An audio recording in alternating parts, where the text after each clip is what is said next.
PC Ghosh commission ముందటికి KCR, Harish Rao, Etela రాజేందర్లు రావాలని నోటీసులు ఇచ్చింది కదా ఆ నడుమ. ఇప్పటికే ఈటెల రాజేందర్ కమిషన్ ముందటికి పోయి వచ్చిండు. ఇగో ఇప్పుడు హరీష్ రావు కూడా కమిషన్ ముందటికి పోయిండు. ఇంకా ముచ్చట్లేందో ఒకసారి చూద్దాం పా. జరిగింది తప్ప ఒప్ప, కాళేశ్వరం మీద అల్లింది కథల ఖచ్చితాల అనేది పక్కకు పెడితే కమిషన్ పిలిచినప్పుడు పోవాలి కాబట్టి మాజీ మంత్రి హరీష్ రావు కారు వేసుకొని బూరుగుల రామకృష్ణారావు భవన్కు బయలుదేరిండు. అంతకంటే ముందు ఇంటి నుంచి షురువైన హరీష్ రావుకు బీఆర్ఎస్ మహిళా కార్యకర్తలు మంగళారతి పట్టి బొట్టు పెట్టి సాగనంపిండ్రు. కార్యకర్తలు జేజేలు కొట్టంగా అక్కడి నుంచి తెలంగాణ భవన్కు చేరుకున్నాడు.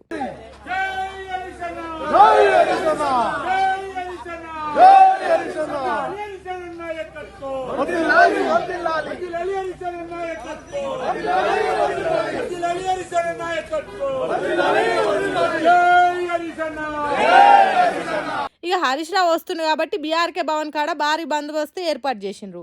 ఏడ ఏ తక్లీఫ్ కాకుండా చూసుకునే దానికి అడుగడుగున పోలీసులు ఉన్నారు.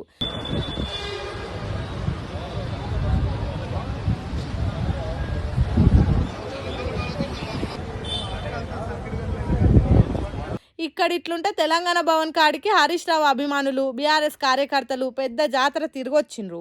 తెలంగాణ భవన్ సందు లేకుండా అయిందనుకో రాదుండ్రి. కమిషన్ కాడికి పోతున్న హరీష్ రావుకు కార్యకర్తలు జిందాబాద్లు కొట్టిండ్రు. ధైర్యం చెదరకుండా ఏం చెప్పదలుచుకున్నది గట్టిగా చెప్పుండ్రు అన్నట్టు చెప్పిర్రు.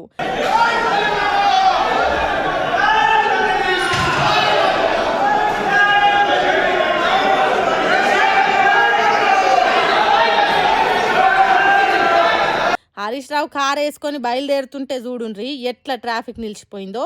వందలాది కార్లు పెద్ద ర్యాలీ తీరుగా బయలుదేరినాయి. బీఆర్ఎస్ కార్యకర్తలు పెద్ద ఎత్తునొచ్చి ఫుల్ జోష్తోని సాగనంపిండ్రు. ఇక కమిషన్ కాడికి పోయిన హరీష్ రావును 40 నిమిషాలకు ఎక్కువనే ప్రశ్నలు వేసిండ్రట. అన్నిటికీ సమాధానం చెప్పిన మాజీ మంత్రి బయటికి నవ్వుకుంటూ వచ్చిండు.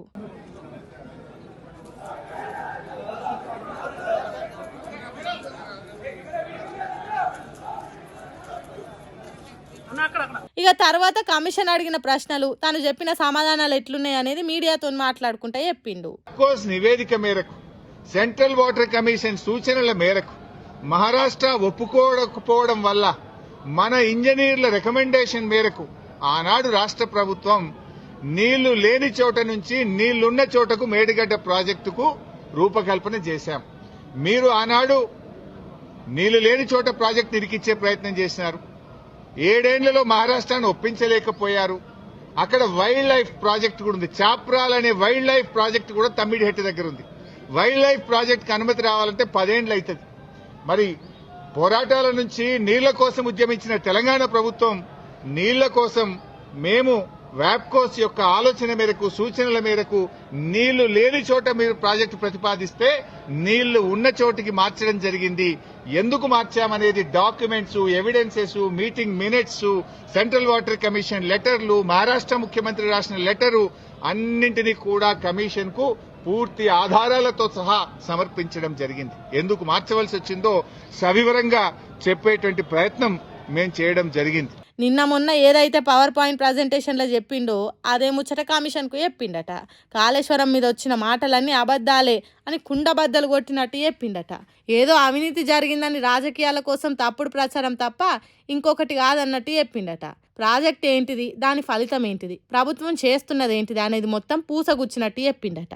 మరి చూడాలి కాళేశ్వరం మీద వేసిన కమిషన్ ఏం చెప్తుందో.